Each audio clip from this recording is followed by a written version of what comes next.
ठीक है जी, ताकि उनकी डेफिनेशन मिल सके। नहीं सामने रखिए कोई पता लिटिल बिट दिस पर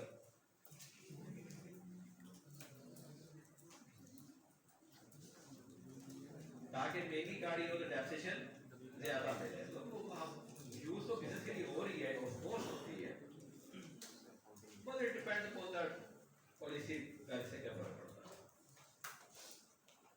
हमारे पर टैक्स वैसे बहुत ज्यादा है। We have to pay the minimum 11% tax of the profession seats. 11% tax कम नहीं है, गवर्नमेंट बहुत वैसे टैक्स बहुत लगाया हुआ।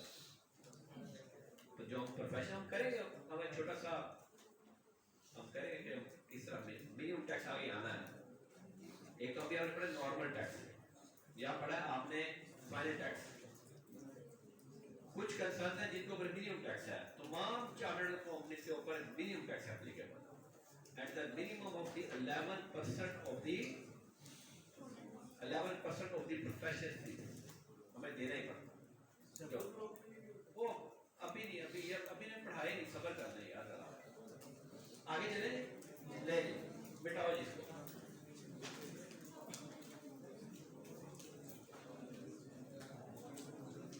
ले अब आ जाए इंटेंजिबल्स के ऊपर।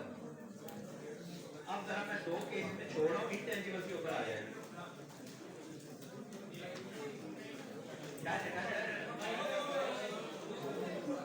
ये ग्रुप में ध्यान देना याद रहा। ये किसी ने सवाल किया लिखा भी है, तो ग्रुप में ध्यान दीजिए, क्वेश्चन भी और सोल्यूशन भी।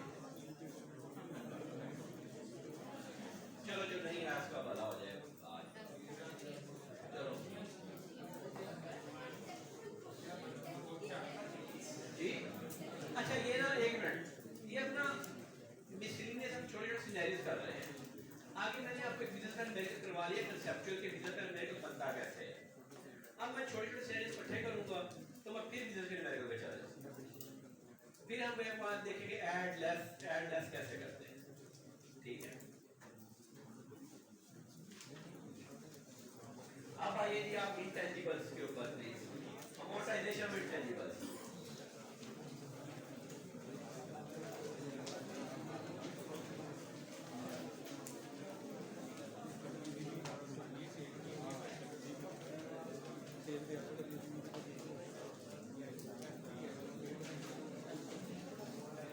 Intangible lights off कीजिए please. Silence. Intangible is an asset which have no physical form. Examples such as patents, copyright, software design, model, secret formula, the legal provision in this regard are some value. Intangible कहीं ना कहीं capital gain asset भी है। Intangible किसी जगह पे capital asset भी है, कहाँ पे? सारे इंटेंजिबल कैपिटल एसेट भी हैं, हो सकते हैं, जब हमने बिजनेस यूज नहीं किया और बेच दिया। हम कैपिटल एसेट पढ़ के आए हैं। ऐसा इंटेंजिबल जो हमने बिजनेस के लिए यूज नहीं किया और हमने बेच दिया, तो उसके ऊपर जो गेन होगा वो कैपिटल गेन होगा। लेकिन जब हमने बिजनेस में यूज करना शुरू कर दिया तो देन अमोर्टाइजेशन लाइक एग्जांपल, तो हमारे यहाँ बहुत सारे एग्जांपल हैं, लाइक पंजाब वाले फ्रेंचाइज की हुई है, बीकन ने वो एजुकेटर वाली फ्रेंचाइज की हुई है।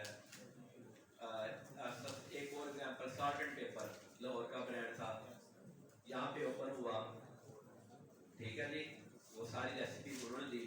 अब लाहौर के सार्ट एंड पेपर ने 3 करोड़ रुपया लिया, ये सारी रेसिपीज आपको देंगे। वो बेसिकली 3 करोड़ रुपया क्या था, उनका 10 साल के लिए आप हमारा नाम यूज कर सकते हैं, सारी रेसिपीज हर चीज हम आपको देंगे। वो क्या 3 करोड़ रुपया था, वो एक इंटेंजिबल, ठीक है। The law allows the deduction on account of the amortization of the asset. अब इसको amortize कैसे करना है? The legal provisions are summarized below.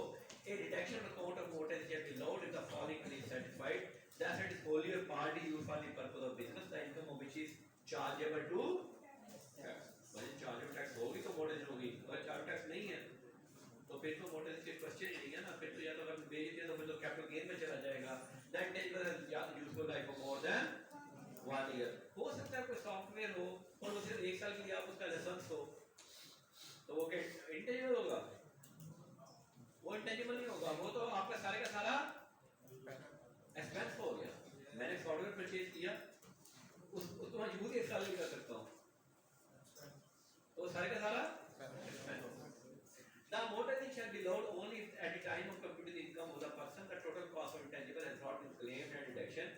Under any the previous law कहते हैं किसी और के तहत इंटेंशन होगी, मसलन कि कहीं वो कह रहा है कि इंटेंजिबल जहाँ 100% लॉ हो जाएगा तो वहाँ अमोर्टाइजेशन नहीं होगी।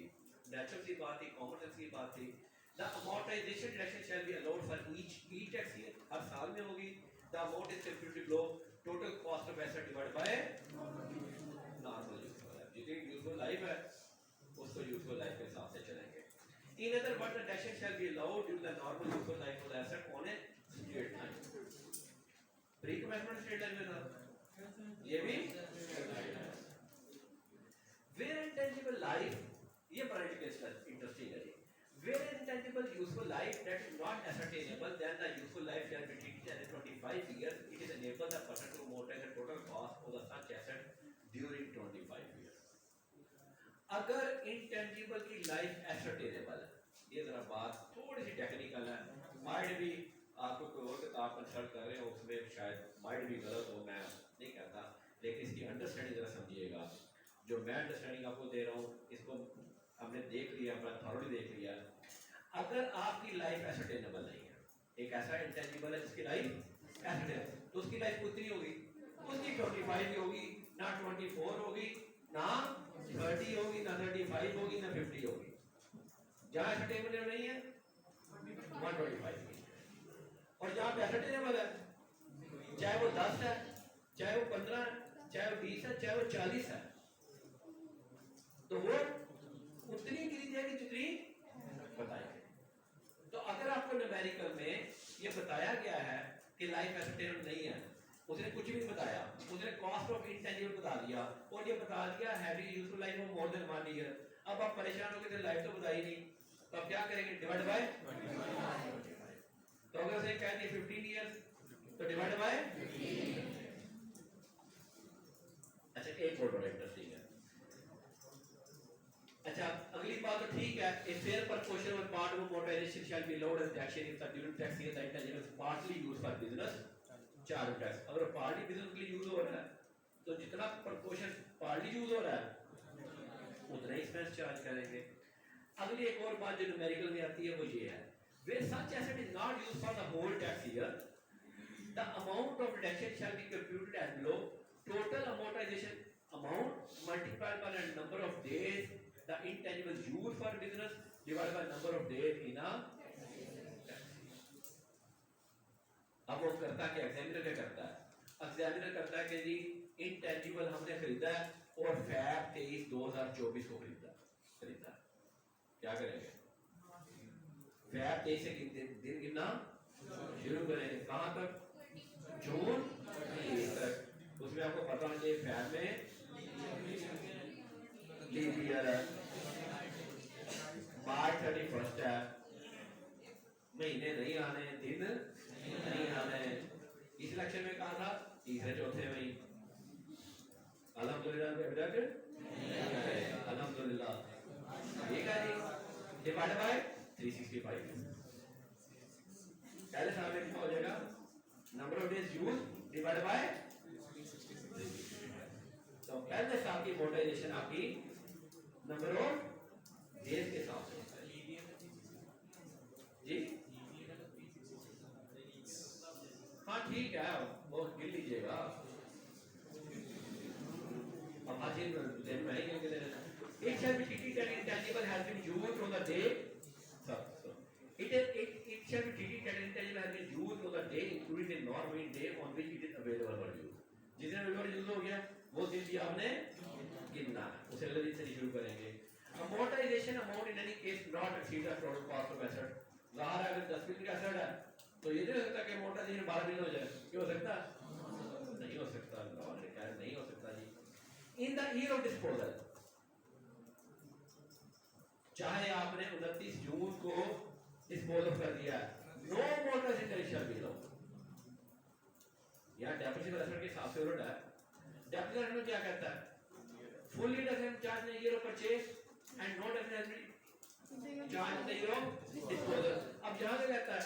पहले साल में क्या है? यूज के हिसाब से चेंज है, जरा भूल मत जाए, ये चीज याद रखने वाली है। पहले साल में यूज के हिसाब से और डिस्पोजल करनी है तो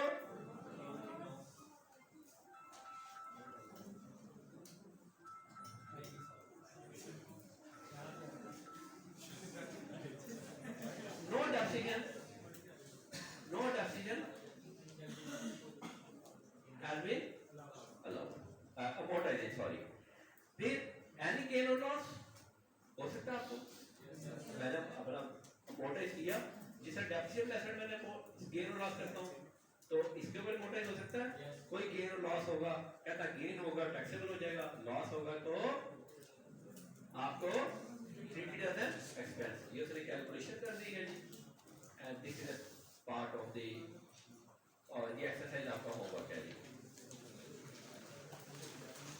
ले जी आज के लिए